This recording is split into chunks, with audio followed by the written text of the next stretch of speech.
Here in this flow chart of Haber's process, you can see for the preparation of ammonia we require dry hydrogen gas and dry nitrogen gas. So for that, take it as N2 plus H2 will give you NH3. This is ammonia. To balance it, we put a 2 here. So hydrogen number is total 6, we'll put a 3 here. But remember, this process is reversible. So in spite of this single headed arrow, we'll put double sided arrow. Okay. So this is the equation for preparation of ammonia. But you must remember that here a catalyst is used. Then some of you might still be feeling confusion in this term, catalyst. Catalyst is a chemical which is used to increase the speed of reaction. Okay, this catalyst, if it is used, it will increase the speed of reaction of this Haber's process or any other process. Wherever catalyst is used, it will increase the rate of reaction. Then catalyst is of two types. It is made up of promoter and it is of two types. One is promoter and one is poison. See, promoter promotes. What it will do? Promoter will increase the speed of catalyst, and poison will decrease the speed of catalyst. So there is difference. What actually catalyst is doing? Catalyst is working on chemical reaction. Clear? Catalyst is working on chemical reaction. But promoter and poison, these both are working on catalyst. Promoter will increase the speed of catalyst, poison will decrease the speed of catalyst. These both are working on catalyst, while the catalyst itself is working on chemical reaction. So here a catalyst is also used, a promoter is also used. There are different temperature and pressure conditions. You need to thoroughly go through it. You need to by heart it, because this question is the most frequently asked question in board exams. So we'll deal with it here. Here you can see nitrogen only one volume, so dinitrogen one volume. Hydrogen 3 is here, so 3 volumes of dry hydrogen.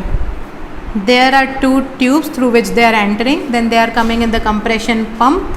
From the term compression, we can understand that it will compress, it will apply a high pressure.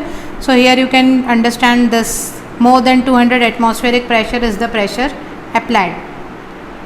Then this compressed ammonia gas and the unreacted nitrogen and hydrogen will move to the electrically heated catalytic chamber. Electrically heated means they are getting heated up through electric current. Then catalytic chamber means it will have the catalyst.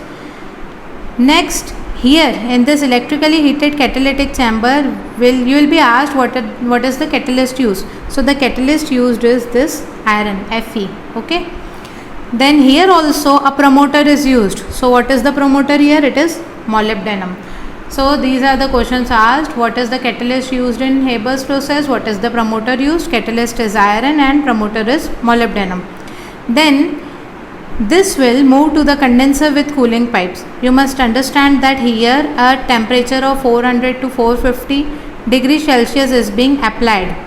Okay, 450 to 500 degrees Celsius is being applied. And because of that high temperature conditions, it needs to be cooled back again so that the liquid ammonia can be separated. See what is happening here.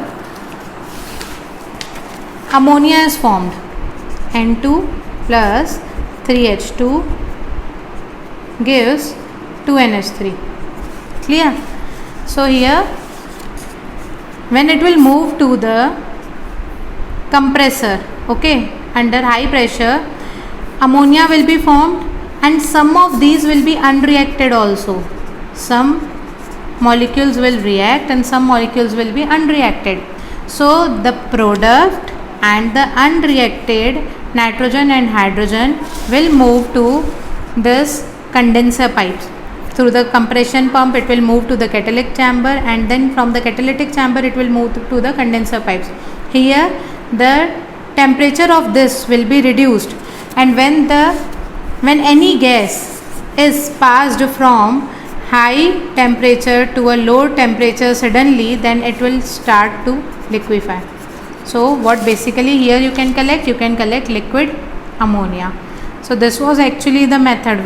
What we are doing here, we are preparing ammonia, and here we are getting ammonia in liquid form.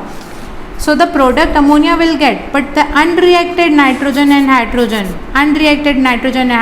hydrogen will be recycled back to the compression pump.